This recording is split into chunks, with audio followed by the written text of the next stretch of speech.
Bonjour à tous et bienvenue sur Mon Bébé Télévision. Avant et après l'accouchement, vous pouvez arrêter votre activité professionnelle et prendre un congé maternité. Nous recevons aujourd'hui Maître Stéphanie Marcy, avocate à Paris, pour nous expliquer les modalités de ce congé maternité. Maître, bonjour. Bonjour. Alors, quand prévenir son employeur? Alors, il faut savoir qu'il n'y a pas de durée imposée à la maman pour déclarer son accouchement. Mais il est important de savoir qu'elle est protégée à partir du moment où elle le déclare à son employeur. Donc, le mieux, c'est au tout début, quand elle l'apprend chez son médecin, qu'elle envoie à son employeur soit par le biais d'une lettre recommandée, soit en lui remettant une lettre en main propre contre bien sûr récépissé, prouvant, attestant qu'il l'a bien reçu, donc une lettre lui notifiant donc son état de grossesse et la date présumée de son accouchement.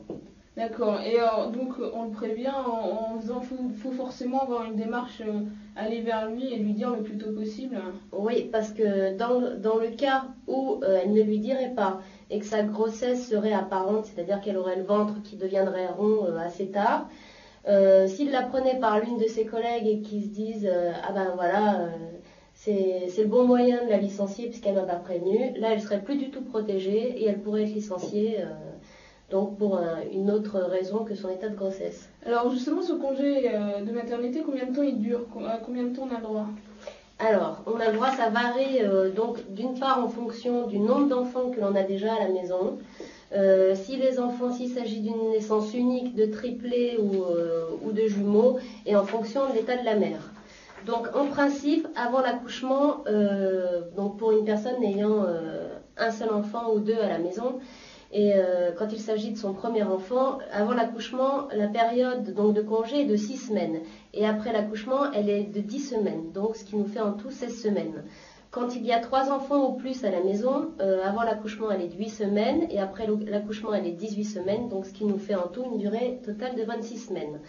Lorsqu'il y a des naissances multiples, la durée donc est bien plus longue, ce qui se comprend puisqu'on a plus d'enfants à gérer. Donc avant l'accouchement, elle est de 12 semaines et après l'accouchement de 22 semaines, ce qui nous fait un total de 34 semaines. Et si la mère est malade, c'est-à-dire ce qu'on appelle le congé pathologique de la mère, il faut rajouter au congé initial lorsqu'on a un enfant, donc une durée de 2 semaines supplémentaires donc avant l'accouchement et de 4 semaines supplémentaires après l'accouchement. Très bien, maître, merci beaucoup.